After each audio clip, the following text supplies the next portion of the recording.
Welcome to episode 31 of the Bikini Besties podcast. I'm Lo. Kaylia. Stephanie. And this week's podcast, you can see we have a special guest. It's the Besties with special guest Niki Helton. So we actually... Our first guest. Yeah, it's our first official guest speaker. So this is a very special episode. And so we're doing things a little bit different today. We're going to skip our normal updates. Last episode 30, has a ton. It's literally the Besties Update podcast. And we'll jump back into kind of some of our updates in episode 32. Because today we wanted to give some special time to get to know Niki, her story, and even how it relates to our fitness lifestyle. Yeah. So welcome, Niki. Welcome. Thanks for having me. Am I introducing myself now? Yeah, Okay. yeah, welcome. Your turn. So, why don't you tell us a little bit of your story, who you are, what you do? So I'm Niki. I'm a licensed esthetician, and I've been an esthetician now for almost 5 years. And I am a mom. I have 2 kids. They're 8 and 11, and I'm married. And I have too many animals that I don't like. And I love plants and bodybuilding and all my wonderful friends. We love you. So I started bodybuilding in 2018.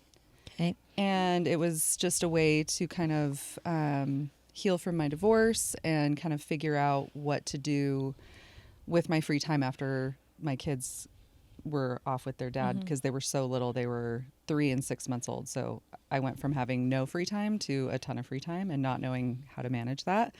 And then I also couldn't really, I wasn't healthy. So I already have Graves' disease and thyroid disease just from childhood stuff. So that makes me super high risk for type 2 diabetes. But I one day bent over to try and tie my shoes, and I was like labor breathing, and I like heard it in my head, and I was like,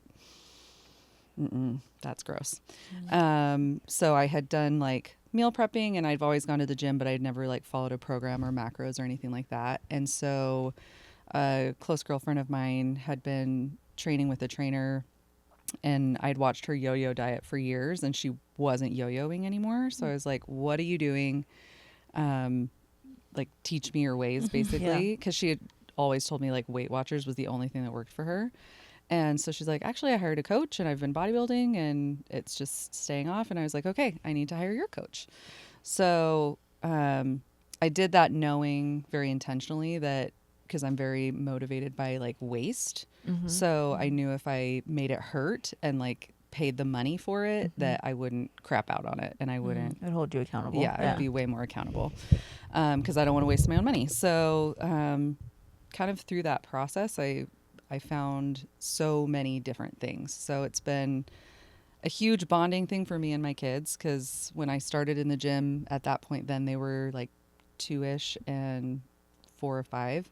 So I love with my daughter, now she's 11, and she sees all of you girls on stage in your bikinis, and the first thing she says is like, oh, they're so strong. Like, and it's so cute, because we watched your last few shows, and so when I came back from last night's show, she was like, was your friend Kaylia there? And I was like, oh, she doesn't do those ones.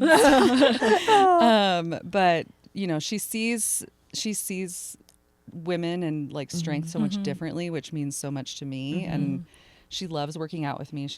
I think it's so special. My son, he doesn't really care, but he just likes to do his Hot Wheels on the treadmill as I do my cardio. It's a racetrack. But yeah, it's a racetrack. But it's been a wonderful bonding experience with them. And they just know, like, on my days off, it's my turn first, and then it's their turn. So we'll do the library, we'll go to the park, whatever you want to do, but I get to go to the gym Let first. mom and do her my thing. And so it's done that, and it's brought me all of my closest girlfriends that I've ever had in my whole life. I've met all of them in the gym. And then when I decided to go to aesthetic school, all of those people just supported and loved me all the way through beauty school, which is awful.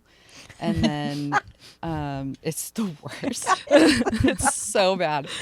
And but I mean, I don't think having this community of such wonderful, like loving people that care about not only you, but their stuff helped me build my business and got me to being able to open my own business and like move that direction. And so just having that community and then also just understanding the body in such a different way makes me such a better esthetician. So it's like, it's just been the most wonderful natural progression from like start to today. I just don't foresee it's so nice ending. when all of your passions kind of come together. Yes. In a way, you know? It's great really now because like when I get athlete clients now, it doesn't really matter what type of athlete they are because I have like a couple professional CrossFitters, I've got power lifters, I've got Olympic lifters, I've got bodybuilders, like I have, you know, tennis, whatever, like all of it, but it's like it's all so the same. So it's like they're just the best clients in the world because they know how to follow a plan. That's right. Like, if you tell us what to do, we will do it. And I'm like, okay, these are your things with your macros, these are your things with the gym, and this is where your skincare falls in line. Right. And it's just perfect. Yes, I love that. I love that. Yeah, well, it's just it's another aspect of, you know, taking care of yourself. You know, we do a lot with internal, with nutrition and health, and that can in turn help your skin and it can help your progression in the gym. And so it's like there's internal health and then external. We spend so much time and money and effort like building our bodies. Like our skincare is another huge part of like who we are. And I didn't even like think about it until I was an adult. Oh, I did not. I mean, nope. when I was a younger, I was, like, you know, teens and college and stuff, I was like, I just don't want acne. Yeah. But I never like thought about like how much. How? Or like what are the steps? I'd see like a price list on, you know, like getting a facial and I was like, no. Like not even gonna go there. Same. And then as an adult, right, it was like, nah, I got other things to spend my money on. Like I'm gonna go do this party thing, or I'm gonna go buy these clothes. And then just like I need gas in my car. I feel like for me, I'll be 37 this year, and I got my very first real skincare routine that wasn't from a drugstore for my 30th birthday.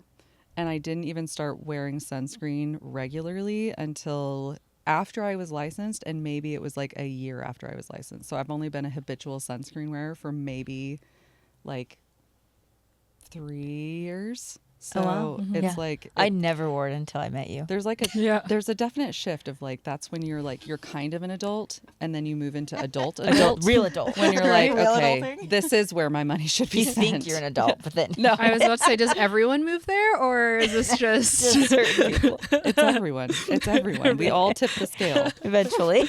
Well, it just makes such a difference, you know, like there's, you know, taking care of yourself. Like I think I've been so happy, like it's so worth it to me. Just like I feel more confident like wearing less makeup and just taking care of myself in general. I feel healthier. Yeah. I'm like my skin is brighter and I feel fuller. I feel just like better about, you know, like my self-confidence. Yeah. I work so hard on other parts of my body. Why not work on that? That's like my biggest thing that I struggle with when I like, because for the most part, I don't really, it's just like anything, I think that unless I have my like work lenses on, I don't really notice skin stuff. But I'll see these beautiful stage shots and from here down, it's just stunning. And then it's like, you can see the girls that have prioritized water and like a routine, like not even getting treatments done, but like water and like Just a the good basics routine because you can see it so much in prep. and the consistency? Yes, you know the that they're consistency. consistent. It wasn't just the day before they were like, No. oh, let me, you know, put on these like eye patches and masks and whatever to get my skin prepped for the next day. Yeah. Right? Like I definitely see it even in like your stage shots from your last competing season to, was it 21 was your one before that? Like, oh, you remember. yeah. Look at She pays attention. But those two, like, I mean, you were gorgeous in both, but it's like how much different your makeup looks in your most recent competing to the last one. It's just Yeah, I used to be so this is a little like kind of like a vulnerable thing, but I've like never loved my skin, like ever loved it. I had really bad acne when I was younger, and I think having bad acne when you're really young just scars you kind of mentally too, yeah. you know? And so like you just forever think, it's kind of like how you guys know I like can't see that my butt is growing. It's like I will always see myself as the girl with little glutes that doesn't grow, right? Yeah. Okay, so that's kind of like that in a way with my skin. Like I'm just like I had bad skin younger, and so even though my skin is totally not how it was younger, that's kind of like just how I see it, right? I don't see that when I don't see that it's like, you know, getting better, like whatever. Okay, so there's that. And then when I first started competing was in like 2017.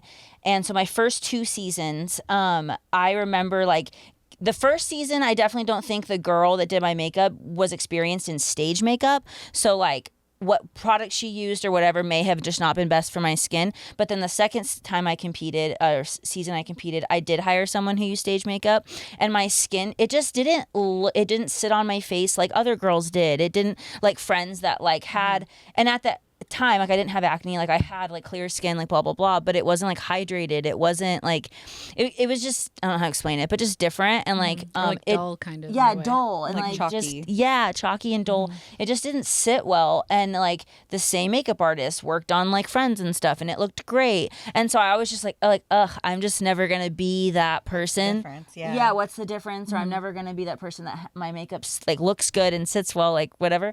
And so then learning from you and getting into like regular skincare and like all that kind of stuff, now my makeup like does sit better. Like I would like it just looks more like I just look healthier. Like my skin looks healthier. It sits better when I get my makeup done. And yeah, and now I like how it looks. Like and that's with like routine skincare and then you know some routine treatments, but really it's just I didn't even have a routine skincare and like just you know things like drinking water. Like it's not even just the skincare; it's like the basics. But yeah, sleep, that's something I noticed. Is that over the years is that I used to have that like you know that thing of like I'm just never gonna be that girl, and then it's like oh no, I like yeah, just gotta take care of yourself. Yeah, absolutely. And find someone who knows what they're doing. Yes, to lead you for sure. I was gonna ask you. This is kind of a like, so you started, what did you notice in yourself when you started your like bodybuilding journey, when you were trying to like get healthier and make changes? What did you notice in your skin? I've never really been acne prone. I've always been more oily. Okay. But I think especially in the beginning, I ate really processed food.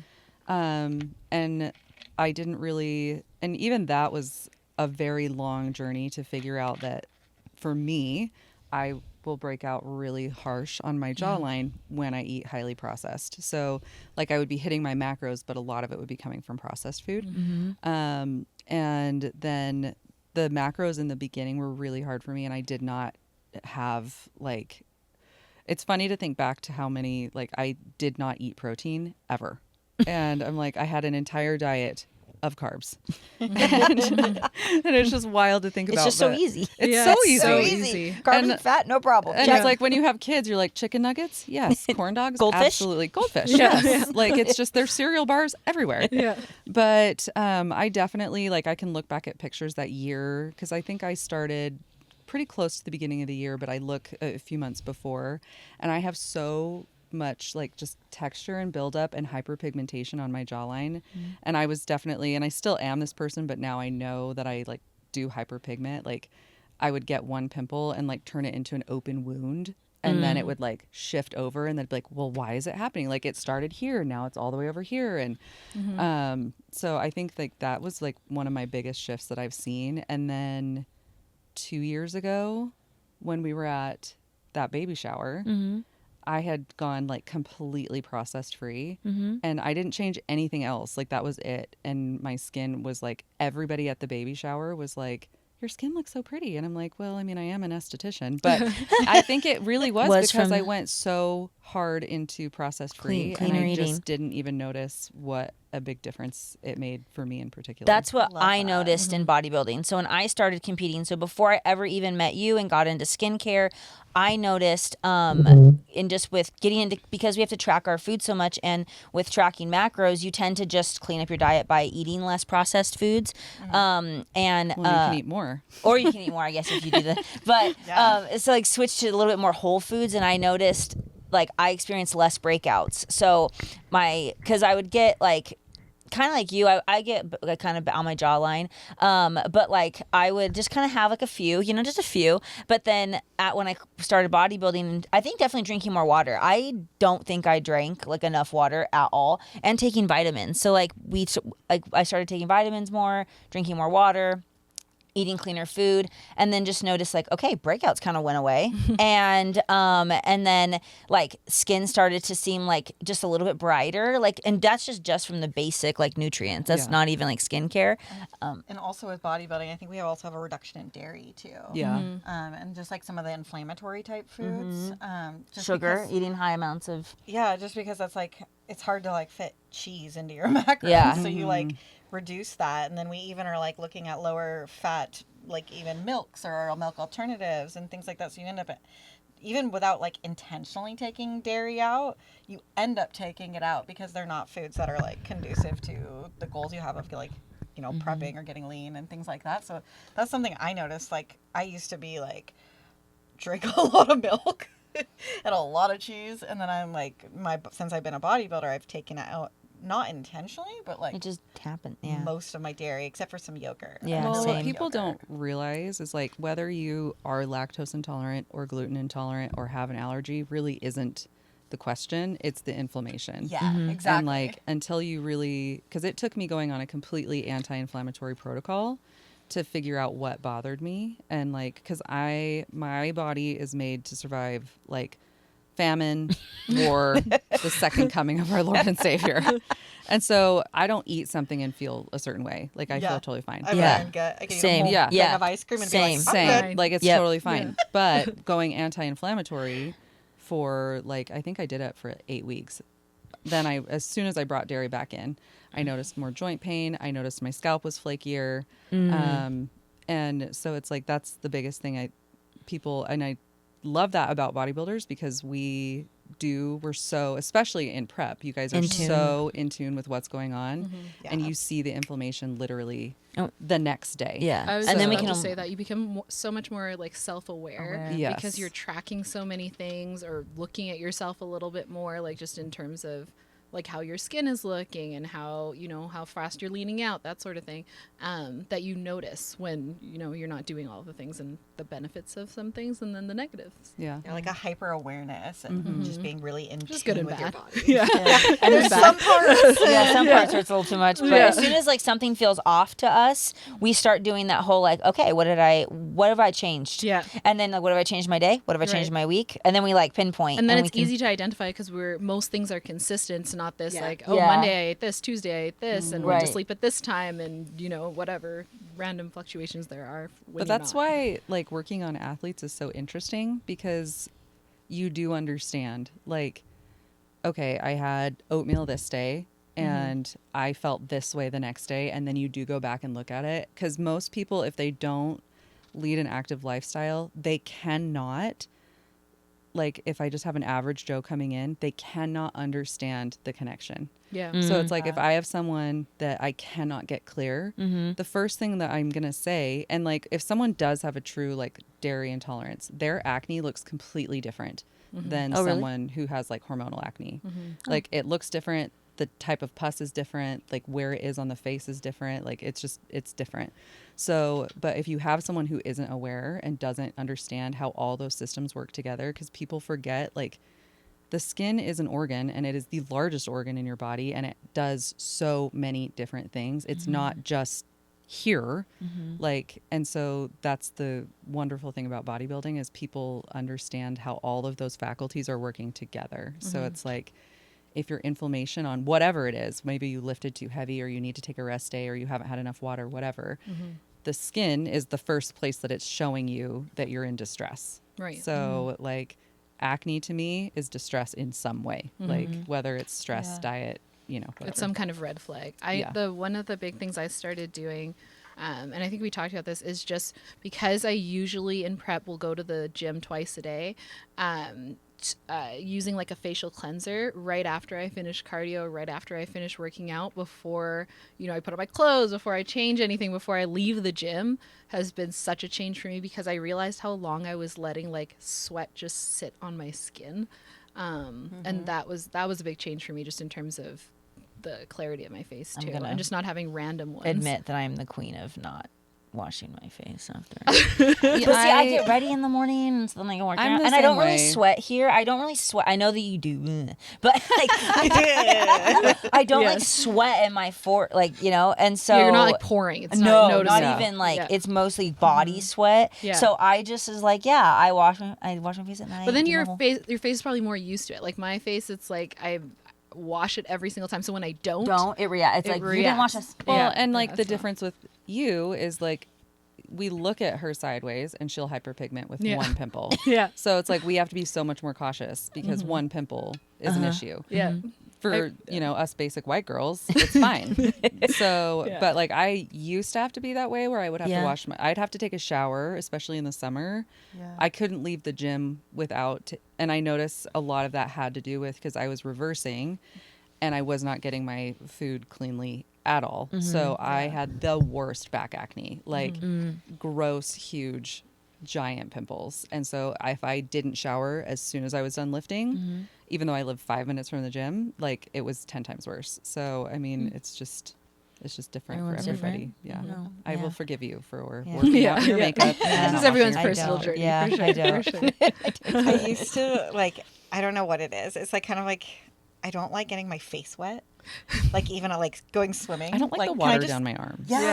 Yes. My friend actually ordered these things on Amazon. They're like little, they look like scrunchies, but they're like wrist guards so that when she washes her face, it doesn't That's drip. a thing? Yes. The thing that people invent. Right? The things that people invent. But I'm too lazy to like put them on. But then they get dirty with your makeup. And Yeah, I'm like, they get ugh. gross. Does Well, it then they also feels wash. to me like You have to how wash it a lot. feels when an insect is crawling on you? Like that's how that feels. The water to me, the water going down your running. arm? I just Like it don't just dribbles down and Yeah, you're like, because I can feel like Those But that's would why be I just good wash for my face in show the day. shower. Yeah, because then you can actually do stuff without like getting it on your tan.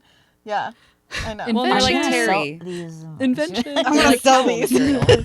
She's gonna create them. Yeah, we're gonna get them branded with little performance posing thingies, and we're just gonna.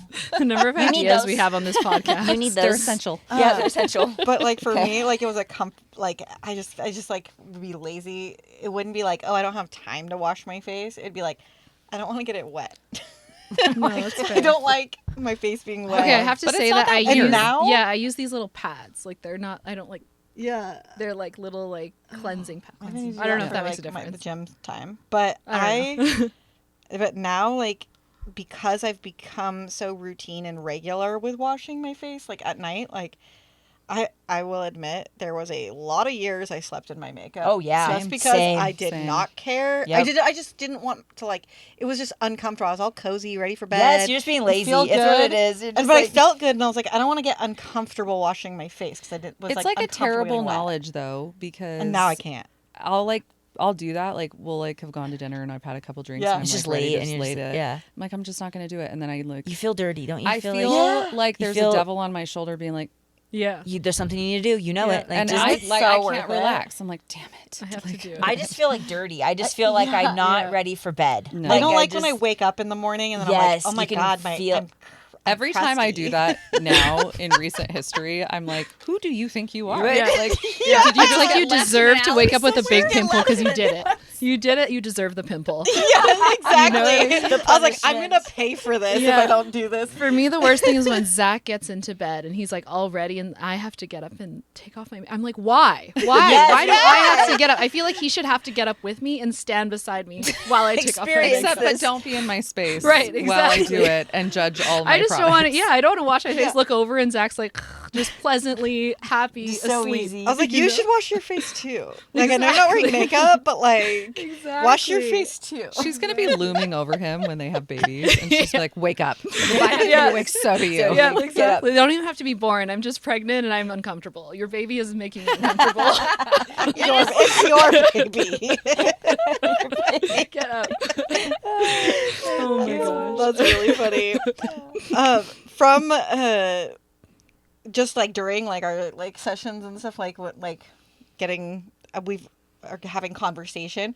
One of the most educational things that I've like taken away from even like talking to you and asking you questions about skincare and things hasn't even necessarily been like like, oh, do I wash my face every night? Like, yes, of course. But it's more like when we're in prep and improvement season, the level of like you talk about like body fat in our faces, our testosterone levels, and things like that, like how much they change when we're really lean. And that's something like I never really considered before. Like, oh, my skin's different because I'm getting leaner. And so that's kind of like something that I have found really interesting, or like that I didn't really realize before. Even being like hyper aware of like my body, I didn't think about how it affected my skin. As I prepped or even reverse diet and I add body fat and my hormones change again, or like even like our like menstrual symptoms, like coming back, like getting a period back after a long prep, like things like that, and how that affects your skin. And even how we like change what services I get at like different times times due to if like my face is really lean or things like that. So I don't know if you want to like kind of let people know kind of some of the differences of that, because I found that like so interesting to me. Yeah, I think it's been a blessing to have been a bodybuilder before I was an esthetician, because when did you start going to Mecca? Because I started in 2018. So we were like pretty close. I was right after you. Yeah, I was like we were pretty close. And I don't even remember when you started coming to see me, but you were the first person that I worked on, because when you first started, I think you were just in a prep, and then you reversed. But I think like it's been a good learning experience for me to see. Was it before or after? Remember when I was trying to learn how to do stage makeup? That was 21. Okay, because so it was we were before also that. trying to do the tan. Yeah. And so I came to you for basic was it dermaplaning and like yeah. And then we got into the tan. Okay. But I think what really tipped the scale was your tan. Yeah. Because I don't know if you guys had heard this story, but we were at my bachelorette party and it was 2 a.m. and I was driving home because we couldn't figure out, because at the time I lived in Mountain Home, and I get a voice message. We couldn't figure out her freaking butt, and it's 2 a.m. and I was like a little drunk, not too drunk to drive, but like there was something happening. Just a little enough and buzz. It's 2 a.m. and I was like, I think it's because she's so lean, and when she sits down, she rubs a callus because her like glute hamstring tine is right where her chair sits at work. Okay, wait, And, what like, was the problem with your so butt? let's like Oh, real quick context, because Yes. I think this is actually extremely helpful information, because this is so common in competing, especially with new competitors. And so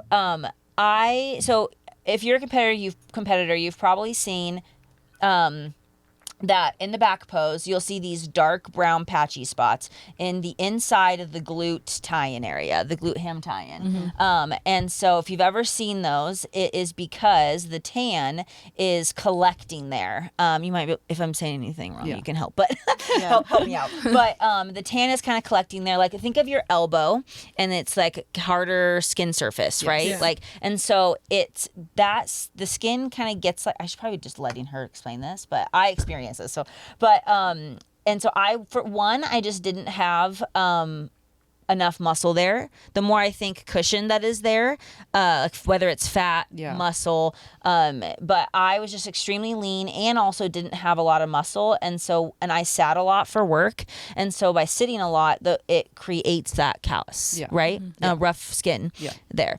And now when you're not as lean, or if you put on more muscle, I call it, you have more cushion there, and so when you're, even though sitting though, that can still probably cause, like a lot of sitting can cause probably the that. skin probably stretches more because there's something more underneath, so you get less crevices and less. Well, and like in her case in particular, so I had been spray tanning for years when we like were having these discussions, and so we were like talking about different types of spray tan to try, solutions and solutions. But the problem with spray tans is they're alcohol based usually, especially stage, so it clings to dry skin. So like with that spot, she's so lean and she has no cushion that it's like, even if she had a really cushy chair, there's something rubbing enough right here to make it so that the tan isn't going to work, because if that's what you're doing 40 hours a week, it just makes sense. So at 2 a.m. then I'm sending her a voice message, hey, let's chemical peel your butt. And they did many times. Yes, we did. Many times. And so what does chemical peeling do? Why did we do that? So chemical peels, I really hate the word chemical peel or like the phrase. I think it should just, like, we need to take the word chemical out of it because it stresses people out. You're not using chemicals. They're acids that come from fruits, nuts, bark, like all that kind of stuff that because dead skin isn't what we think it is. It's not like it just falls off like a snake. It's thorny and it sticks. So sometimes you can get it off with like a loofah sponge or whatever, but a lot of times you want to use acids to break that down. So in her case, I was like, let's use all the acids to smooth this out, get whatever like buildup is there that's causing that. So we started slow with like a lighter depth enzyme peel just to see what would happen. And then we kind of looked at, and this was like where kind of my treatment protocols came for competitors, was we were timing her treatments with how her shows were lining up, because generally the body can handle way more, but if we're only going to see her once a month, like those weeks matter. So if you're only 12 weeks out from a show, that means I only have 3 treatments on you. So I look at it in the same timeline. So we did like a lighter depth peel, a medium depth peel, and then we did a deep depth peel, and your butt peeled for like 2 weeks. It did. Yeah. Like with a deep one. Yeah. But for a long time, because I was supposed to come back in for another appointment, and I was like, I can't do that. I'm too scared. Yeah. I was like, because my show's in like 2 weeks, and I'm like, but I like didn't even like, your posing was great, your stage presence was great. Every time you turned around, I'm like, she looks like she has little hamburger buns. yeah, that's what you sent me. That was the text. Right? Your little super, like shiny golden hamburger buns. They're just like I've like never been so invested in someone's butt before in my life. Another thing. So with that, I learned that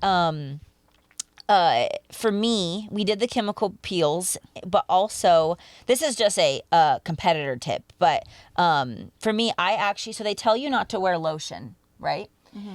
But think about it. When you go get your tan, they put lotion on your hands. They put lotion on the rougher surfaces of your skin. They put lotion on your hands, your elbows, your knees, and your ankles.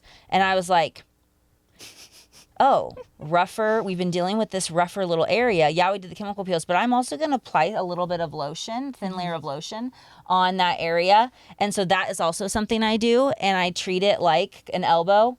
Perfect. Now, definitely test and try that, but yeah. So like I just keep because even if I feel that area, it does feel a little bit different on me than like the rest of my skin. But I put a little bit of lotion on there, and I've heard of other competitors doing this as well. So, yeah. And funny story is like, so I've been following your journey with this, like you telling me about this with Niki. And I was listening to this podcast of like a really big name bikini coach who has a lot of pros.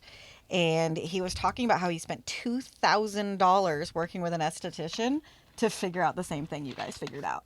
So funny, because he was like, oh, and he literally talked about it being callousing skin. Yeah. But he spent $2,000 with an esthetician to figure out what you were like, came to your brain. I was like, exactly what she was talking about. This is like, this is real. Yeah. It's a lot of competitors deal with it, and they think it's just like, a lot of people will be like, oh, I need to do my own tan, or, oh, I need to use this tanning solution. And maybe that's right. Maybe everyone's skin reacts differently. Like, for example, my skin turns out very well with liquid sun rays, but not really so much with Pro-Tan. And that's just how my skin reacts. But it could just be... So I guess my point is, if you're dealing with some kind of tricky thing about your skin, seek out a specialist in skin.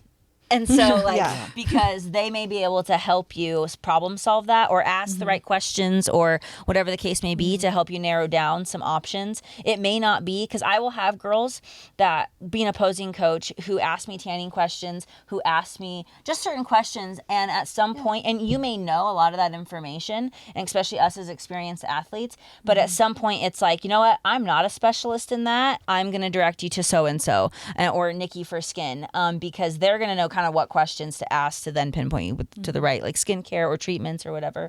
And just getting you to your goal faster. Yes. You know, because you might maybe figure it out along the way, but I mean, it might take forever. Yeah, exactly. And we don't have that much time. Especially no, the sport's too expensive to yeah. Well, and that's like something like, as to your question, more of like, as it goes through it, like that experience really showed me, because when you look at things in a matter of weeks, for most people, it's not that big of a deal.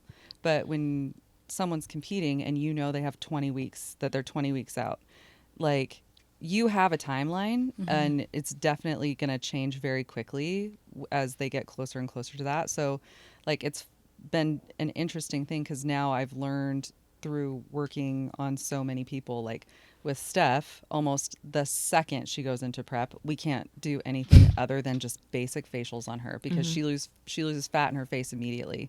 And we learned this last year, right? Last year? Yeah, I went for a microneedling. Yeah, she numbed for 30 minutes. Pain. And she did it like the month before. She was totally fine. Yeah, and I was like, what's going on? And as soon as she went over my cheekbones or like my jaw or anything where it was like a little bit more bony, I like couldn't, like I was like this. Yeah. No, it's not happening And at today first here. I thought I was being a baby, but then she did it again and I'm like, you know what? I need to get up. I can't do this. And I like can't sit here. Not her manageable. skin just No. reacted so differently. And so like that's the thing is like if you do have, you know, because most athletes have scarring. So it's like if you do have scarring or like I have a couple girls that want to do Emerald and we're starting next month on they've had like tummy tucks. So we're working on their tummy tuck incision because they know if they're doing Emerald, they start prep like December, January.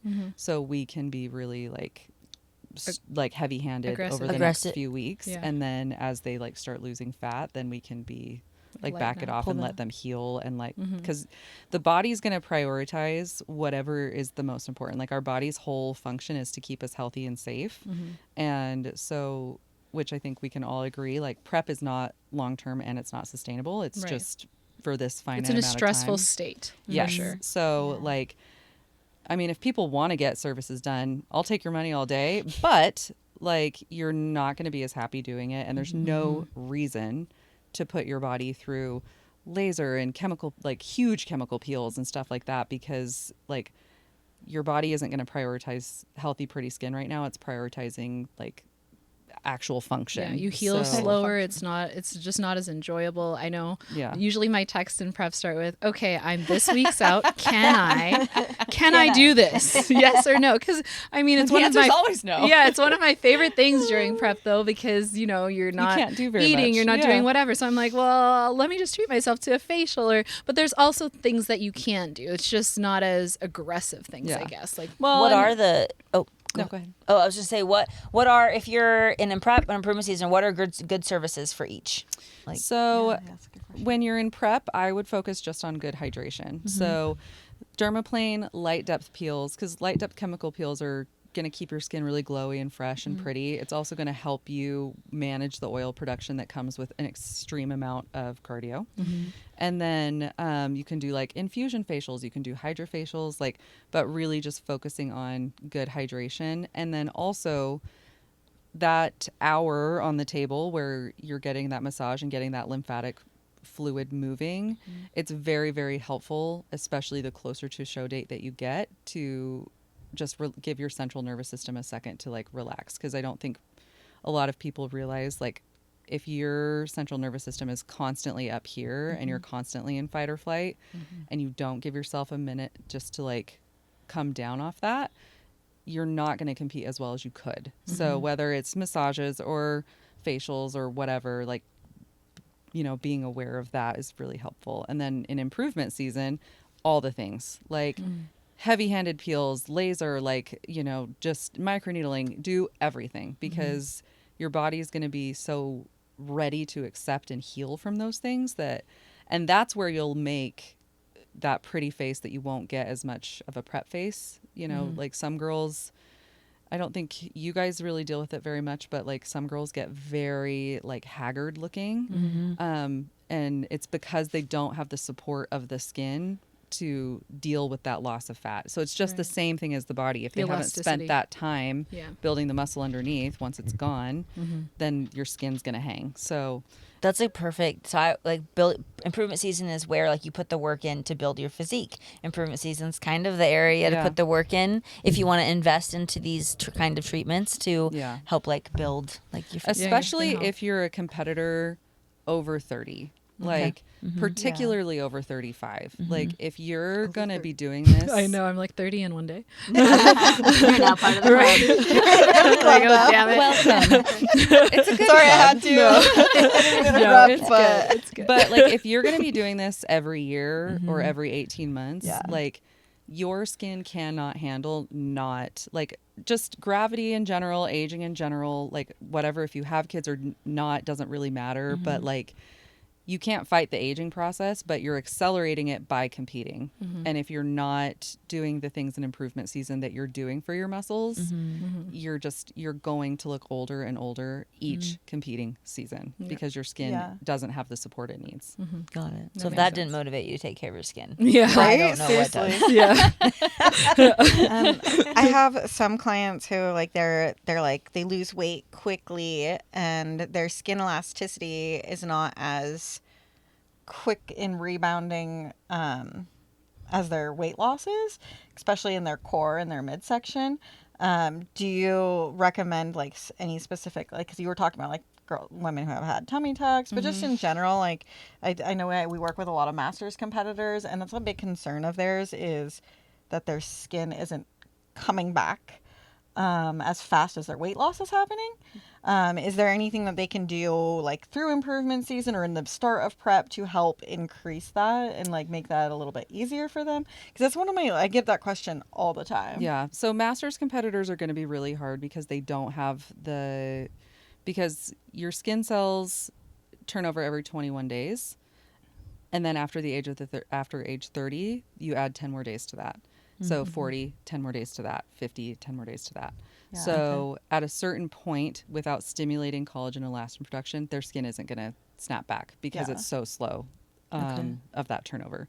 So I would say throughout the year, at least a few times a week, they should do infrared saunas. Not necessarily hot, but like infrared is one of the best things you can do for inflammation. It's clinically shown to help with elastin and collagen production.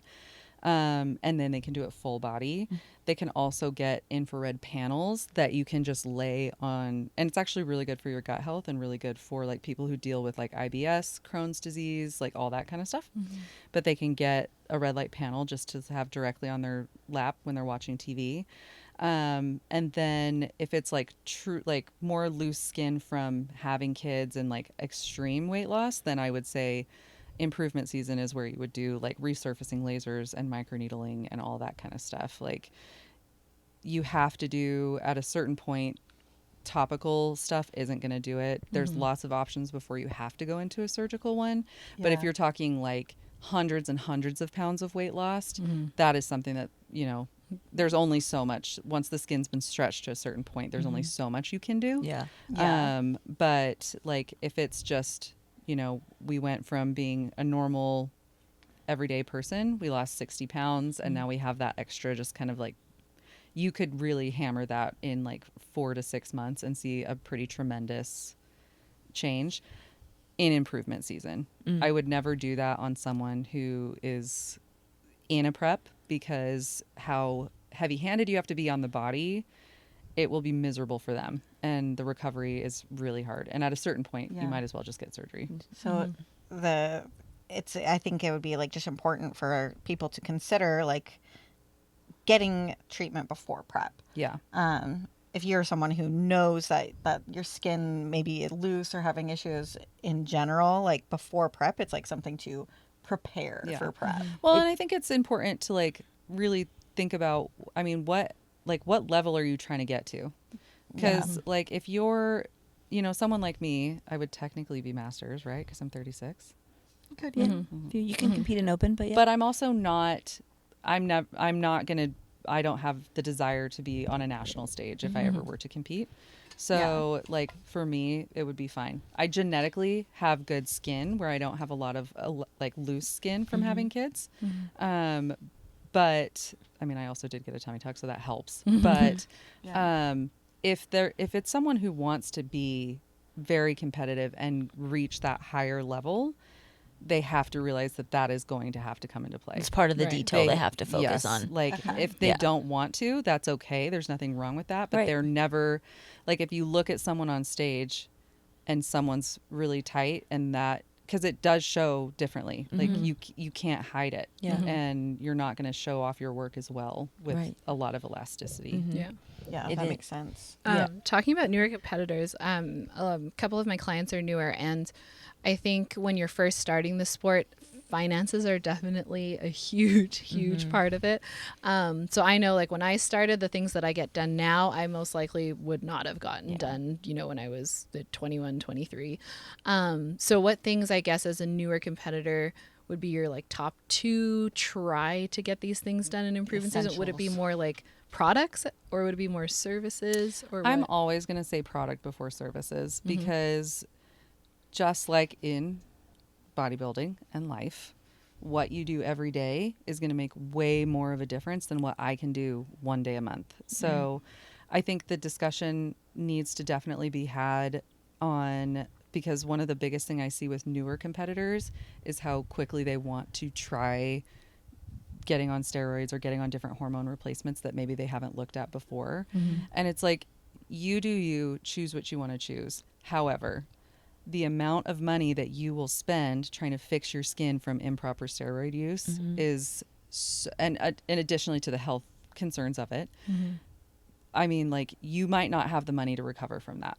So like, and I say that with all the love in my heart of several girls that are clients and that have come to me. And it's heartbreaking, because I would, if I could, I would work on everyone for free, because I don't want anyone to have acne. And I know, like, I hear it every day how much it does. It is a mental thing, and it affects people for the rest of their lives.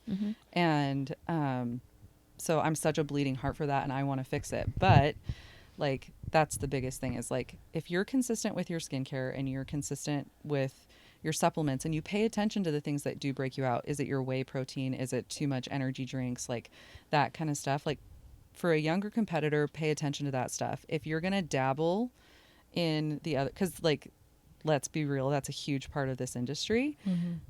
It's fine, but you have to accept that there are negatives to it that you might not come back from. Right. And like, whether it's the acne that will not go away or the scarring that will cost you thousands of dollars to get rid of, because it's not, acne from that type of thing is completely different. Right. So that's my biggest advice to newer competitors. It's like, don't worry. Like, okay, get a dermaplane facial right before your show so that your makeup goes on pretty. Awesome. Do that. But like, it's about the everyday things. It's the everyday. So, like, and like, when you're young, like, what's everyday basic skincare? Products. So cleansing, especially in prep, cleansing morning and night is really helpful. I always tell people to go with hydrating cleansers. Don't go with, like, because people who think they're acne prone or might have a breakout always want to use acne products, but those are very drying. So if you are putting too much drying out stuff on your skin is going to overproduce oil, which that's what I used to always think about mine. Yeah. And then you gave me complete opposite of what I thought. So well, and like, for me, I'm an oily queen. I'm half Argentine, so when you're Latin, you have more oil production. It just is what it is to have darker skin. And so I always was like mattifying everything, like oil free everything, acne everything, because I wanted my face so tight and shiny. But then by the end of the day, I look like a grease trap, and it's because your skin needs oil. Like, it needs it. It has to be there. So once I shifted to like more hydrating product, my oil was completely managed. So washing your face morning and night with like a gentle cleanser. It doesn't have to be an acne one. It doesn't have to be, you know, anything fancy. The La Roche-Posay line for like younger people who budget is a concern. La Roche-Posay, CeraVe, and what's the other one? Neutrogena? No. You don't like Neutrogena? Okay, I don't know. I'm guessing. I like the advanced rejuvenetics that you have. Yes, I love that one. I love that line. Yes. Well, and that one, it's such a good line because it's not horribly expensive. And it like a bottle lasts me forever. Yeah. Oh, I don't even just a little Olay? bit goes a long way. Cleanser? Yeah. Yeah. I like the pumpkin. Is it the pumpkin? Yeah. You both Or use the pumpkin. so good. Which one do I use? I don't know which one mine is. Mine's in that red bottle. You use the melanin one. Yes. Because you have melanin rich I have the skin. melanin one. You're so cool. But that's the other thing is like people always assume that getting products from like a dermatologist or an esthetician is going to be wildly expensive. All the cleansers you guys use, yours is $38 and your two's is $40. Like, and it lasts for like 4 to 6 months. Yeah. So it's So like, long. is it that expensive? Yeah, no, it's not. No. Yeah. I used to think the same thing. Yeah. Yep. And now I keep a bottle in my shower and I keep a bottle out by my bathroom sink. Yes. So I have Yeah. one of each. That way then I never like, I'm always using the right one or the same one. And I love it. I even like filled up my travel, like a little Yes. squeezy. Yes. And I use that because I'm like, I just have to have my face wash come with Yeah. me. I know. I'm not going to take my big bottle. No. But you only need a little little bit, bit, and yeah. it goes a long way. Yeah. But yeah, so gentle cleanser. I'm not fussy. I don't like a lot of things. So I use like a hydrating serum at night, and then I use an antioxidant serum in the morning, moisturizer and sunscreen, and that's it. And I use the same moisturizer at night as I do in the day. Very few people need to use different ones. The only time I switch that up is like if someone's just like, I really want like a really thick moisturizer at night, and then I want something thin for the day. Fine. Yeah. Like, but I don't generally, I only do that if someone asks for it, because Yeah. I'm just not a fussy Skincare person. Yeah. Like I just want simple. Yeah, that's how I want. Simple. That's what I have. Well, that's Yeah, the thing is you don't simplicity. need, that's something that makes me just bonkers when I see some of these things from like I The used to think, Ordinary. yeah. I'm like, why? Oh, yeah. Who The wants to Ordinary. spend like, I don't want to spend 17 minutes like With creating- 12 different and remembering products. the like scientific, like The if you're a order. chemist, Yes. a chemist over here of like No. This one first Yeah. before this one, and then you have to let this one dry before you put the... I was like, no. Yeah. not for I looked at it. I Absolutely. looked up. I was like, what do I need from this? And I was like, no. It was so much. Can I ask you you mentioned red light, and I want to ask you about that because I listen to a lot of podcasts, and I have been hearing more. Probably 2 years ago heard more about red light and how good it is for the skin. And so this prep, I started doing red light therapy, and I feel like it's not even just my glutes that like the patchiness that was better with my tan. It was my tan everywhere. Yeah. Like it wasn't just the glutes. Like Yeah, it was beautiful. It was just. I was smooth everywhere, and I used to have really muddy tans and really just like, because I had such dry skin, it would just like soak up, and I would look super light and white on stage. It looked like I was dark enough, but then you get under these bright lights, and I just looked like white or gray, and like my skin just wasn't taking the tans well. And so this season I did. We've actually talked about a lot of things that I wanted to reference back. Is a lot of people wait till prep to do things. Whether it's as a posing coach, I experience it. They wait to start posing until prep. They may wait to start their skincare until prep. But what I really learned, I was like, wait, if you're supposed to be doing this, like if there's this skin prep you're supposed to do leading up to your show, why are you? In my head, I'm like, you should just be doing that all year long. And so exfoliating, moisturizing twice a day. Like I used to, old Kalia would be like, okay, we're 12 weeks out. Let's start like exfoliating more, and let's start using lotion more, and let's start, you know? And then I was like, wait, no, like that should just happen all the time. And then with your knowledge, I think even reels you make, because you make really good educational content on social media. And I think it was like a reel you made one time talking about this stuff. And I was like, duh. And I'm like, okay, so maybe I don't exfoliate like, you know, when you get closer to the tan, maybe you're kind of doing a gentle exfoliation like every other day, the last 2 weeks out or something. But I was like, once or twice a week, like I use the mitts and like just exfoliate. And so I just do that year round. So I exfoliate a few times a week. I hydrate. I don't just wait until right before my show to hydrate. I keep my skin moisturized twice a day, morning and night. So those are things I implemented year round. But then the red light therapy was something I implemented this season that I thought it made a difference. So I guess, is that true? Yeah. Okay. That was my long. Did it work? Yeah. It wasn't just like hype Placebo on the effect, podcast yeah. and internet that I heard. It was. No, it's Yeah. like, I think it's more hype over the last few years because it's been more clinically researched over the last few years. But what infrared lighting is doing is there's all these different spectrums of light. They all travel at different speeds and they all penetrate to different depths. But infrared light, it travels through the tissue all the way down into connective tissue, and it increases that cellular communication, and it increases recovery because it's bringing down inflammation. Okay. So some people like to do like hot infrared saunas. I think the further into prep you go and the more, stressed your body is, I wouldn't add in the heat. Just like the red light panels. Yeah, and just like the red light beds. panels. But it's communicating to your body. It's signaling to those cells in your body that it's time to recover, that it's time for them to work. Okay. So it's giving them that signal that they need to like start firing, start communicating, and start healing a little bit more. Because when you look at skin cells and like your red blood cells and everything under a microscope, you can see them firing. Like skin cells have like tendrils on them. So it's like you can see the electricity going through those tendrils. So like when you're using, so like in Stephanie's case, because she's dark skinned, those tendrils in her are so fast. That's why she hyperpigments. Okay. For us, they're a lot slower. Well, for you too, because you're a little more fair, but like that communication's much slower. Okay. So like in her case where she is If I get a pimple or something like that, any sort of breach to my skin, any sort of breach, I have to be super on it to like put like different creams on it.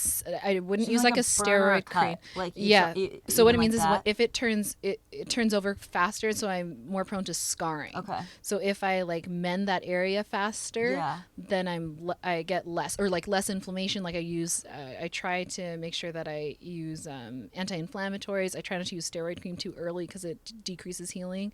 But just moisturizing the area, like Vaseline moisturizing, not like a thin moisturizer. Right. I have to put like Vaseline on it. Heavy, thick. because like in her case, her cellular communication with pigment in particular is so fast. If she does red light therapy, that infrared's going to go down there and just slow it down and tell her cells to calm down. Okay. Let's start healing. So, but I mean, that's what it does to everybody. Yeah. But in her case, it just is like, hey, Yeah. calm it down a little bit. Gotcha. But I think red light is something that it's so underutilized. Yeah. And like there's even some really cool research out this last year about some specific type of acids combined with red light therapy that give the same results as Accutane without being on Accutane. Oh, that's cool. Oh. Amazing. Yeah, because like Accutane, I think it has a time and a place, and I think there's some people who are never going to get through their acne journey without it. I went on it when I was really young. But I mean, it's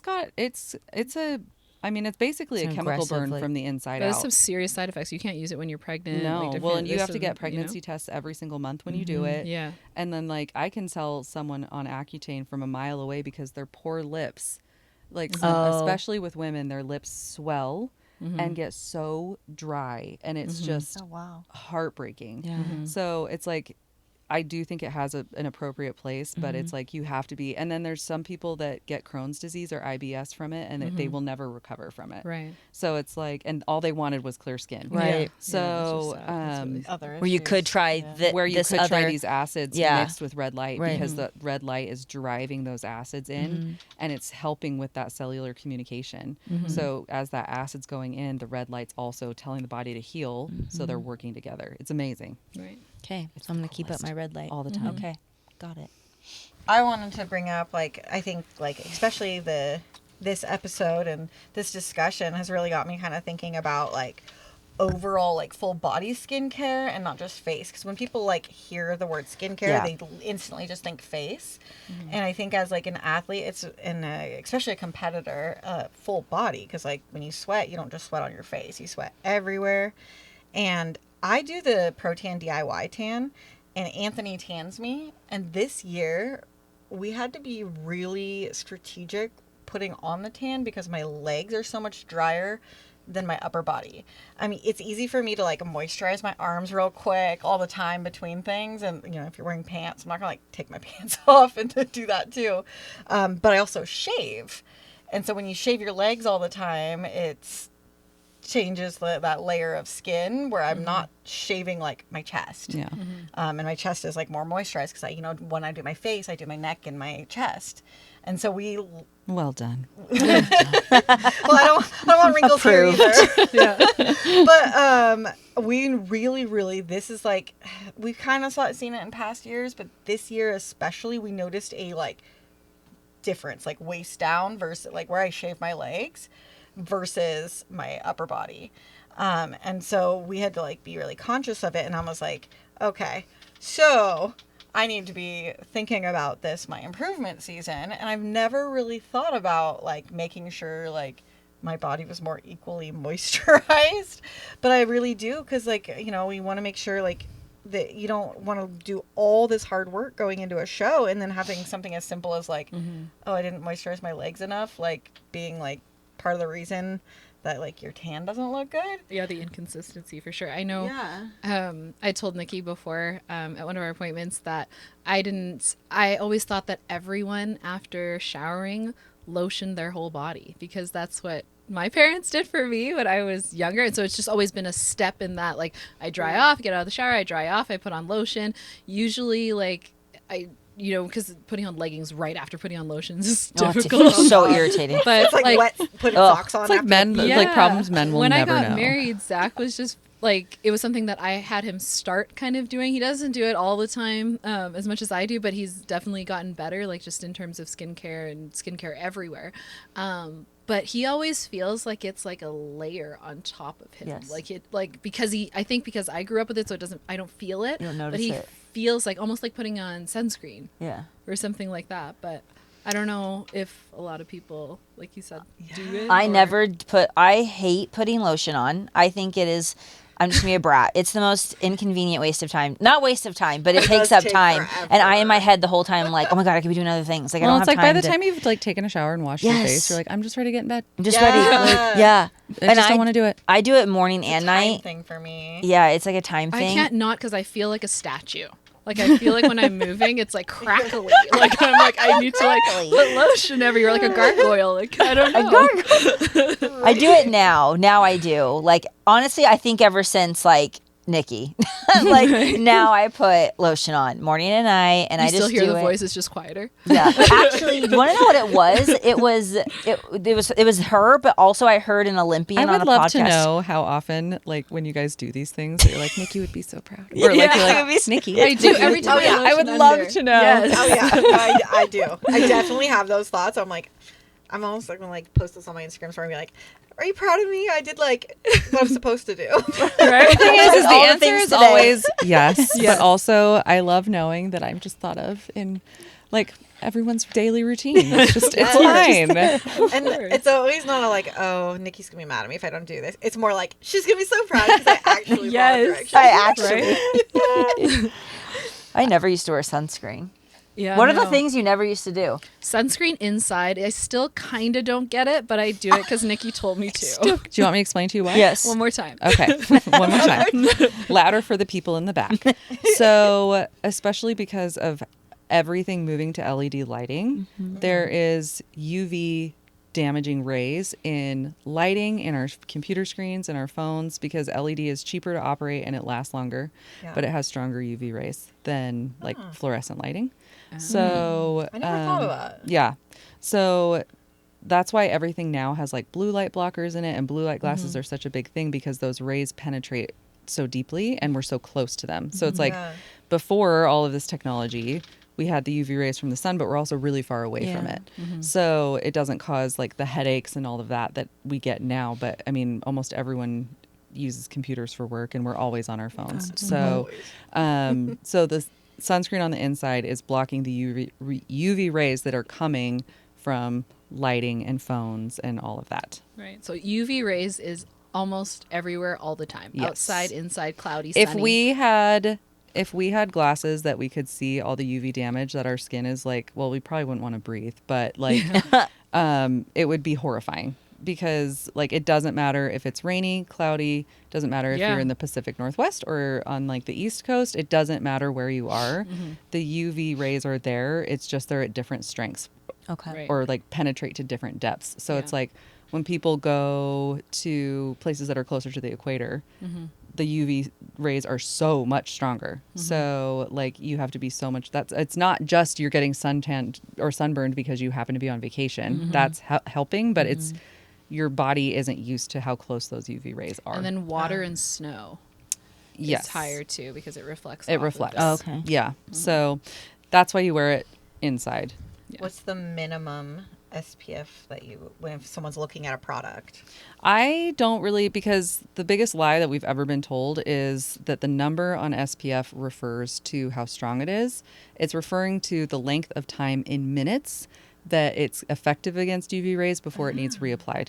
Or highly effective because it's still effective. It's Yes. like it's 99% effective. Let's say SPF is 99% effective for 50 minutes. after that, it could still be effective, but it's more like 93, 90. It's going down. Yeah. Interesting. So in a perfect world, we would all reapply our sunscreen throughout the day, but who's doing that? No one. So I just tell people, pick the sunscreen that you're actually going to wear, because most people don't like wearing sunscreen because it feels greasy.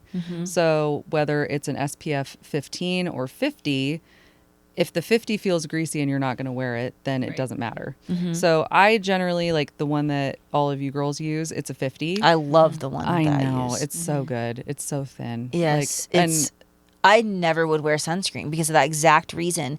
Either smell or just how and it then fits. it makes your makeup. Yeah, the like, Yes, makeup application. blend, Yeah. the one, and I have the tinted one. Yeah. But like I wear makeup a lot, but I don't know. Even when I don't wear makeup, I just love how my skin looks and feels when I wear that I know. sunscreen. It's such a good one. I never want any other one ever. I know. She found the perfect It's one. magical. But yeah, so I just tell people, whatever one you're actually going to wear, like try them all, whatever one you're going to wear it. And if you can reapply, they make powder sunscreens. So They do? Yes. I'll get I like you one. spray. Spray is my favorite because I just like, But like if you have makeup on, oh, that's fair. Yeah. Because that's the thing is they make powder ones, they make pressed powder ones, and then they also make ones that like it's in the Loose. brush. So you can just reapply and it won't ruin your makeup. That's cool. What? That's really I'll cool. get you just learned some new thing. I didn't know need that. either. Okay. Yeah. It'd be good to have. Kaylee is like making a shopping list. I am. I'm like, Podcast. I'm a very expensive friend to have. She's like, I'm getting these wrist wraps for my face wash. Yeah, This new sunscreen. She's making a yeah, shopping I list. got a shopping list. But back to Add your to original cart. question of the body stuff. yeah. Yeah. So See the tangents. so generally I wouldn't say that as a person I'm a very like hippy dippy natural crunchy person. However, I'm going to tell people always pick like body care that isn't highly scented, because if it has fragrance to it, it means there's a lot of alcohol in it, and alcohol is going to be very drying. So I have a body wash that you would probably really love. We'll get that at your next one. So really rich, like ingredient rich moisturizing or body washes are helpful. And then as far as like moisturizers, I am more of a body oil person. I feel like it absorbs better, and I don't feel as like, I also feel like Cleopatra when I come out of the bathroom. Like I feel so, if I have my silky jammies on, I'm like, don't touch me. But look at this. I feel like I would really like that. I love it. I have very dry skin, and then moving from Oregon to Idaho, we're based here in Boise, Idaho, for some of our newer viewers. Boise, Idaho is high desert. Very dry. And it is so dry. Like when I used to come visit just for like the holidays from Oregon to here, because I lived in like the Willamette Valley, I literally would just like, I would come home and I'd be like, my skin just like dehydrated. I'm beef jerky now. Well, and all of my clients that have moved here from like Oregon Yeah. or California, like I safely say it takes their skin like almost 2 years to adjust to the It climate. took a Like, while. Now I feel normal here. Yeah. Like it's my normal. My body's like very adapted. I moved here in 2020. But it did take a long time, and my skin still being dry skin, like dries out so fast. Like I notice it. I've never been like a have to put chapstick on person, and I am since I've moved here. Yeah. Well, and I would say like for people who, I mean, we have pretty hard water in this area, Yes. but even if you have a water softener, like getting filters on your shower head, it's really good for your hair. It's good for your skin. We did that.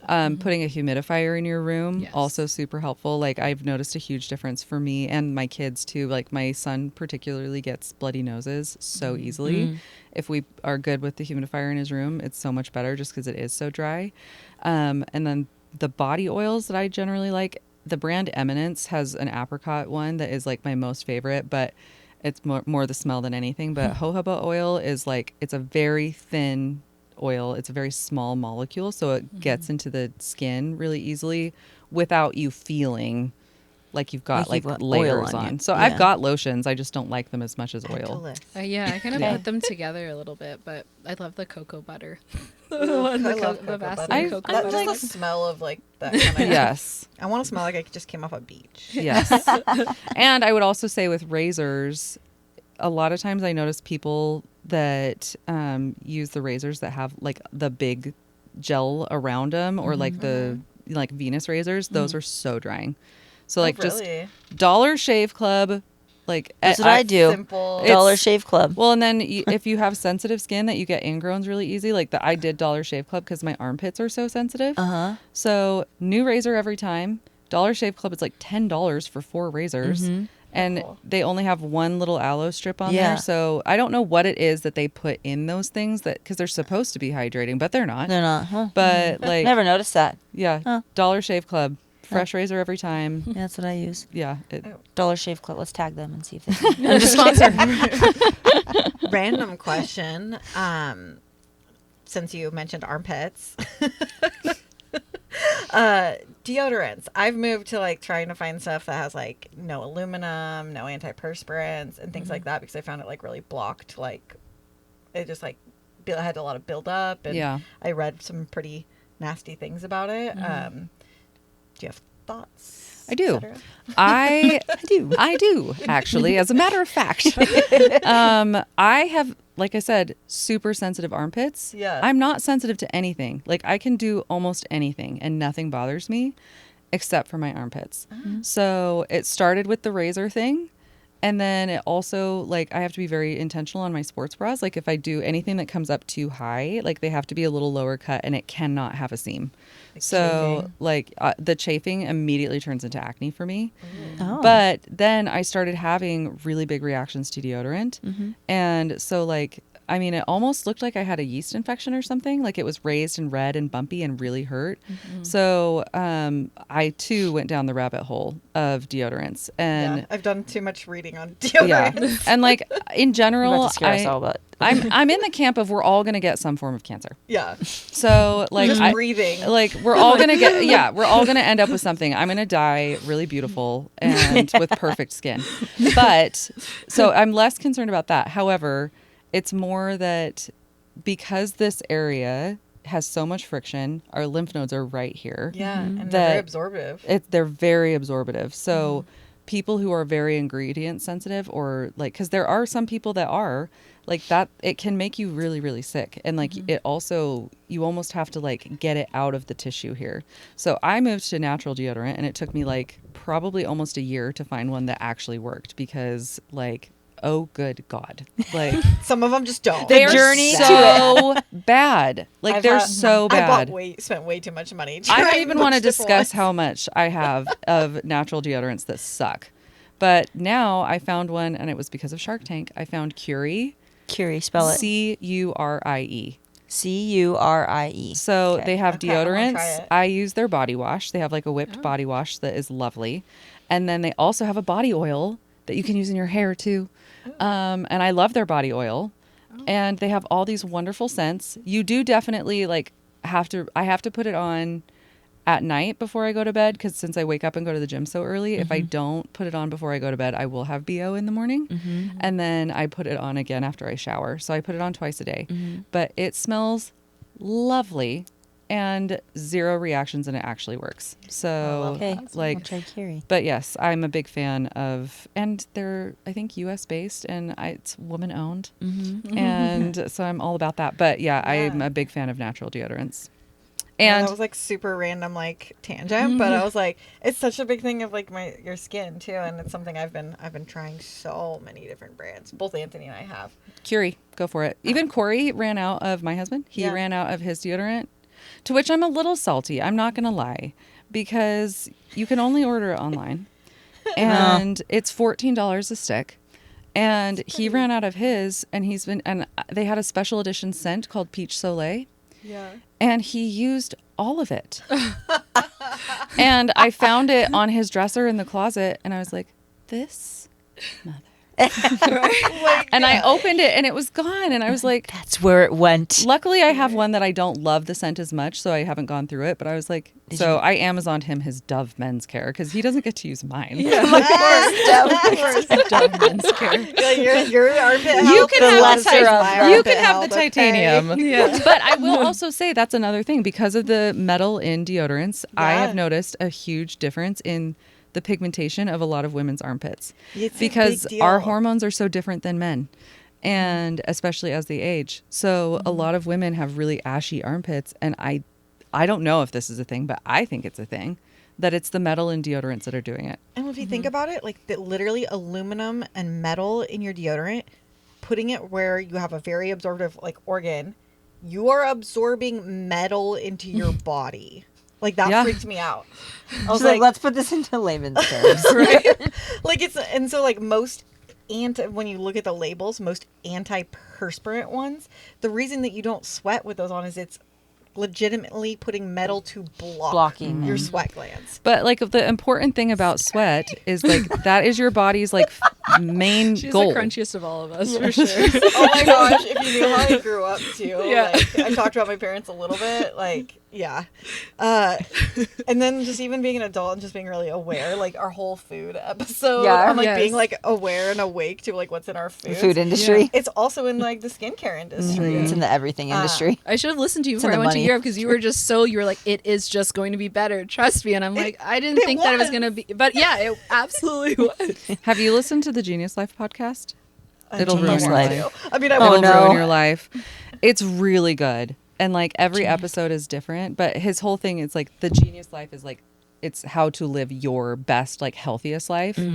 And he always has like doctors and scientists and all these people on there. And so every episode I'm like, well, I have to do this. I have to change this about my life now. But I have learned so much just about like the whole health in general and like all of this type of thing. So it's a very interesting podcast, and it's got so much good information. I'm probably gonna like nerd out on that. Yeah, no, but they are good. They are good things because it's like ways that you don't realize that you have to elevate. I wish we didn't have to. I wish we were like sold things that were just good for us. That, right? Instead of having to do all that this we didn't research. have to go down all of these rabbit holes to find like, all these hidden gems that people keep hidden. For what reason? Money, but Even like power and money. Like shitty deodorants like $3 or $4, but like the deodorant that like actually has less ingredients and is better for you is like 15. Yeah, it's exactly. Like, yeah, exactly. Well, even like plastic containers, how much food I heated up in plastic containers versus like I went through just I haven't broke that yet. No, that was one of them. I had to. I have all glass meal prep containers now. I keep plastic for the meal prep that I keep in the freezer, and then when I transfer it to like be heated up consistently, that's when it goes in glass. I have like 32,000 approximately meal prepped containers from when I was doing like meal delivery. And they're just the most convenient. That's fair. They are like convenient. And I just like today I'll go home and I'll meal prep all my breakfast and lunches for the week, and then I bring them to work. And I don't have to like, then I'm not short anything. The house still has, we can't do them all. There's so many of them. You can't do them all. So I'm like, I would never say, you pick and choose which ones. Deodorant. Exactly. I don't use natural deodorant. So I have metal under my armpits right now. Stuff like, I'm like sweating extra thinking about this now. So sorry. She's not going to sleep later. But my food, it's in a glass container. Okay. But again, we're all getting cancer from some way. Mine is coming from the plastic containers. So. And we talked about this even with like a balance of like food. Like clearly like we appreciate whole food and organic foods and all the high quality meats and humane like butchery, like things like that, like different things, but we're still gonna like really enjoy like those Trader Joe's pumpkin spice cookies. Yes. And like a protein bar. Right. Like, all the addictive sugars. All of them. So it's a balance of things too. So it's like, what are you going to spend your money on? Yes. What are you going to pick and choose is going to be like what works best for you. Yeah. And like how I love, and I think it can be applied to so many areas of your life. Even like what workout do I do? What skincare do I do? The one you're going to do. The one that you can stick to, the one that you can follow through on, the one that you can be consistent on.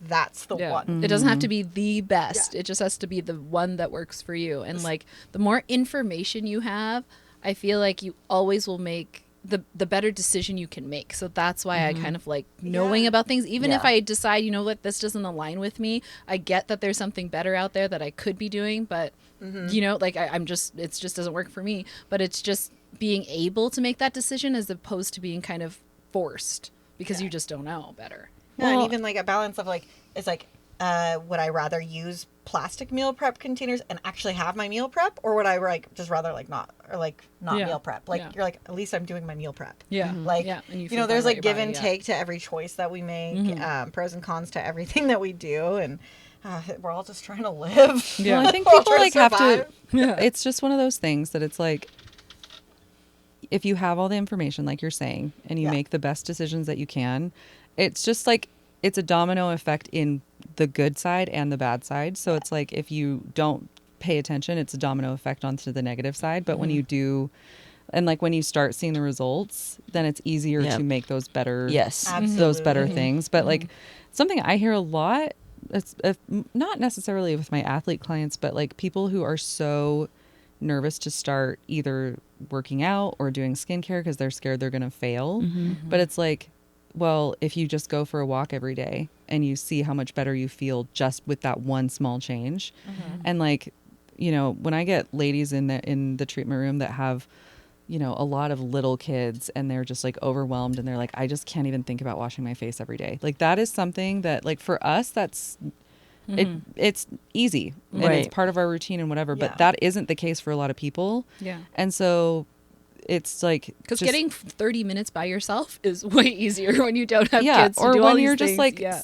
when you're, and it's like, I've been there, like an Yeah. overstimulated mom where both your kids are crying and your house is a disaster and like, you feel like crap and you look like crap and you have crap on you. Like, you know, I mean, it's just, it's the thought of prioritizing wanting to wash your face by the end of the day. It's like, it's not there. So it's like just doing those little tiny things that are going to keep building into those bigger goals. things. Yeah. So it's like, Absolutely. you don't have to be perfect. You don't have to have the best of the best. You don't have to, you know, And just like- don't take that burden on, because I find when people want to change something about themselves, they see the end result and they're like, I want to get there. But like to get there, there's all these little steps that you have to, and little successes, little wins, little losses that will make that big success just mean so much more. And so like even just in like fitness, like you said, you know, changing, I was telling my clients, changing your diet from eating like mostly processed, mostly sugar to like salads all the time, I will see you in 2 weeks, because that is not going to work. Like you're Yeah. just not going to stick to it, because it's Yeah.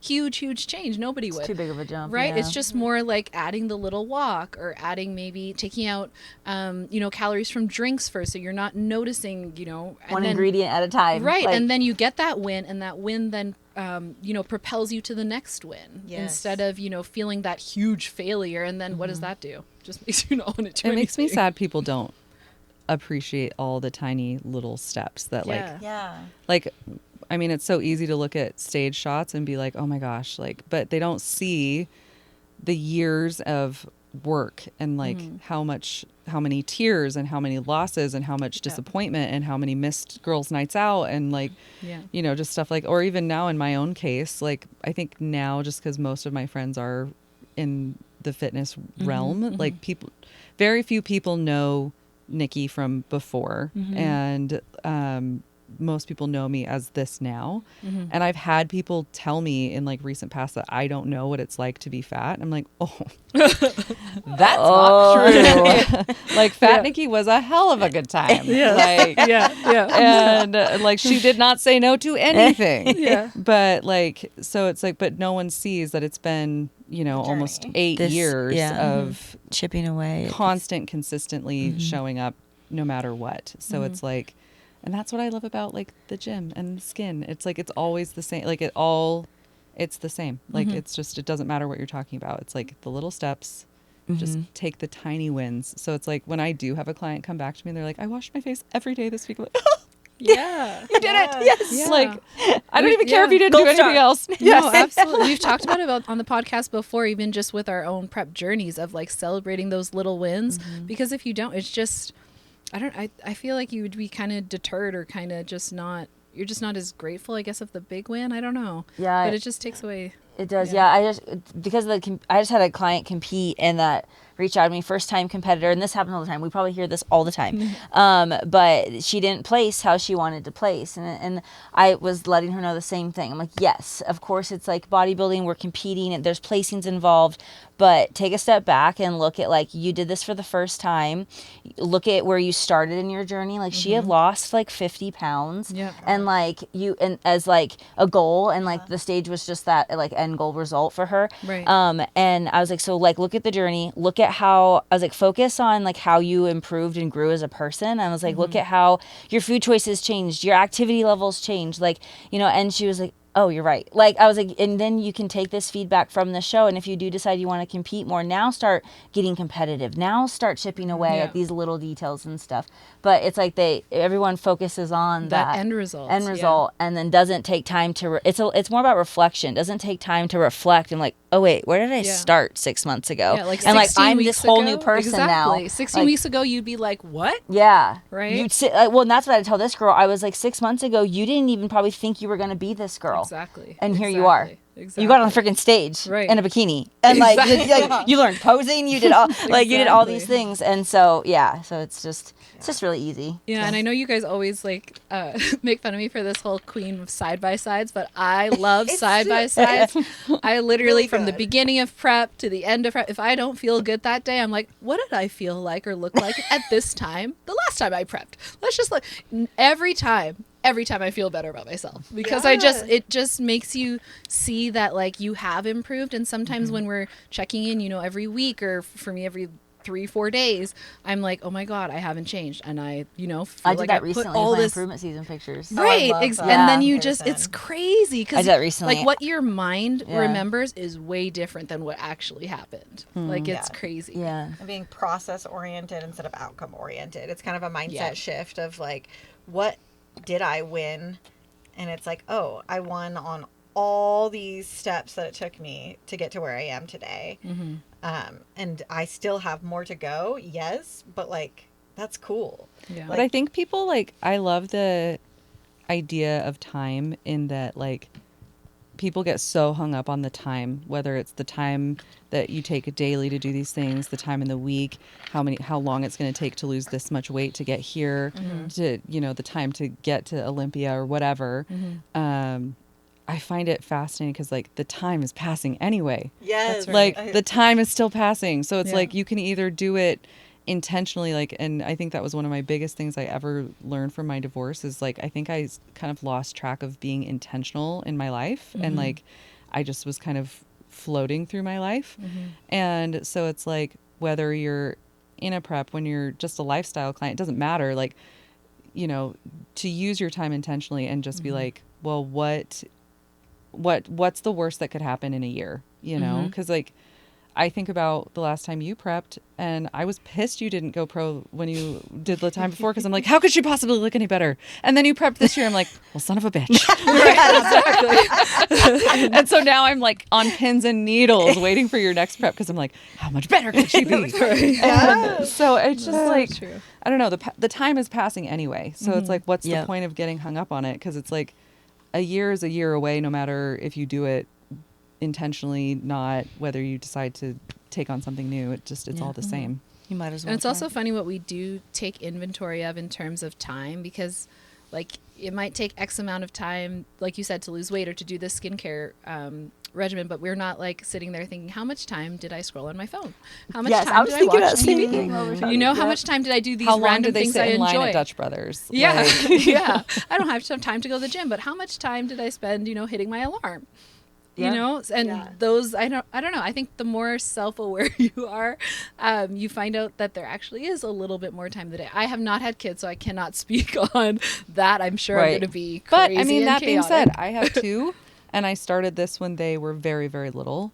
And like, I was fortunate that I had a gym that I could bring the kids to, and like, the old Mecca, it was great because they had like the little half door, and my precious little babies would look over the door and watch me lift, and it was the cutest thing ever. But like, it's just really about like how much you want to make it work. I mean, when you went pro, you were at the gym at like 3:30 in the morning. I would never do that. So I mean, just it's prioritizing, I guess. The time is going to pass. You're going to be tired. Like, I mean, it is what it is. But I mean, it's just, to me, like, everyone's life situation, it doesn't matter. Like, okay, you work full time, you have kids, you have a husband, you have like all these things. Okay, we all do. We are all still given the same 24 hours. So, and I know for me, like, it has not gotten easier because I've been now 2 years of early morning lifting, and every morning that alarm goes off, I'm bitter. But I am in a way better mood to deal with my kids when I get home. I'm way more patient rushing them out the door to get to school. My day is so much better with my clients. I'm not as tired. I'm not as grouchy. And you remind yourselves of those things when you wake up because you're like, okay, but if I don't. If I just do that, yeah. You and know. if I don't get out of bed, I'm going to be mad at myself. Exactly. Like, and I Yeah. know it because I know I could feel better how this day went. You know, Yeah. yeah, Because exactly. it's intentional. Yeah. Yeah. You're helping future Nikki. Yes. Yes. Yes. Future Nikki's gonna be Future us. so proud. Future us. As I'm much literally as I'm gonna an use early that next morning time. person, that's what I'm motivated by. I just think of grouchy stuff leaving work and being like, wow, you could have done this in the morning. Yes. It's just that, like that's this. the worst That's my feeling. It is. Like I did That is cardio the before I worst. came to the podcast because I was like, after this podcast, I'm going to be so mad Yep. if I have to do all that cardio. That's what I have to. It's that self-talk you've got Yeah. to do. I have to, yeah, with stuff. I have to do that all the time. Yeah. Yep. And if something's a priority for you, you'll find a way to make it happen. Absolutely.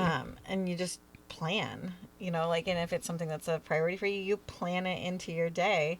Even though you're really busy, like, that's something that's a priority for you.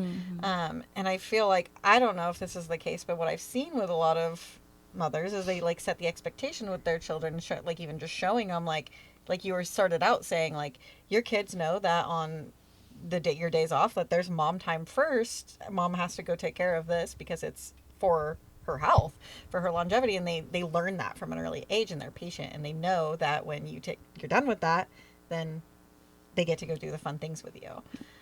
So it's kind of, I think that's a really cool thing that, like, I would love to implement in my future family life. Yeah. So seeing others, like, say that, I'm like, yes, that's exactly what I want. Like, Well, and your know? kids just want to be involved. Like, Yeah. so it's like most of the time during the week, I take my rest days very dependent on what days I have to take my kids to school. Because if I don't have to take them to school, if they're at their dad's, then I can go to the gym a little bit later.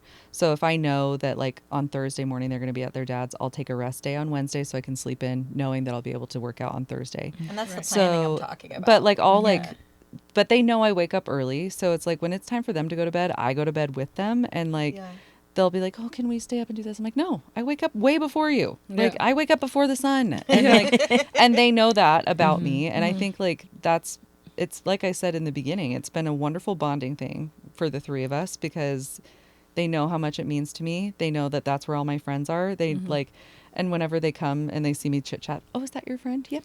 So Like, cute. and so, yeah, I think it's just, your kids want to do those things with you. So it's like, and I love nothing more. There was a gal at the gym today that had, it sounded like a newborn in a stroller next to her on the treadmill. And I was like, Oh, it made me so happy. So I think, I don't know. I just think that's the other thing I love about kind of the community of bodybuilding is everyone will be like, can I hold your baby while you go squat? Like, yeah, sure. off you go. I love that. We've covered a ton of stuff today. I love that you were able to join us today, Nikki. Because I think we each individually have worked with you, and separately. I think we all met you separately. Prior to the podcast. Yeah, like way before this, and different years, and for different reasons too. I think we each were drawn to you in a different reason. So I really appreciate you being here, and it means a lot to have you as our first official guest. But to our listeners and viewers, how can they ask you questions? How can they get a hold of you? How do they find you online, social media? So my business name is Helton House Aesthetics, and I do virtual consultations. So if people can't make it work for their schedule or they don't live in the area, they can email me or DM me, and we can set up a virtual consultation, and I can help with skincare products and stuff like that. If it's more in-depth stuff, I'll help them, and they don't live here, I can try and help them find an esthetician that's like similar to me in their area to kind of help them see if they can, whether it's, chemical peels or whatever. But yeah, people are always welcome to DM me on Instagram. Can they buy your product online, or would it be? I have a link tree for some of my product, and then other stuff like my private label stuff, the sunscreen in particular, I have to ship. Okay. So, but they can buy it if we get in touch and They reach out. Okay. Yeah. And what's your social media and website? So website is heltonhouseaesthetics.com, and Instagram is also just Helton House Aesthetics, and you can book consultations all through the website. You can do like inquiries, all of that stuff. Everything's done through the website. And if you have a chance to go visit her spa is beautiful. pretty. She just moved to a new space, Yes. and it is gorgeous. I so love gorgeous. it. I want to live there. Yes. I never want to go home. This is prettier than my house. I'm just staying. It really is. It's prettier than my house. So I'm like, Gorgeous. And you have a team. So like you've Yeah. got a team. So you share that really quick. Like what is so we've got another esthetician, Lindsay, that does everything that I do. Mm-hmm. We have a girl in there that does spray tanning and teeth whitening. So she just moved in. Her name's Sarah. We've got Jen Dart that's doing hair in there. And then we have two girls in there doing scalp facials. The scalp facials are more specifically, like some of them are relaxing, but then they're also more for people who have more troubled scalp issues like seborrheic dermatitis or acne or whatever on their scalp. Okay. So we have two girls doing that. We have a reflexologist. She also does Reiki for those energy people. And then we have Whitney that does spray tanning and permanent makeup also. Nice. awesome? Awesome.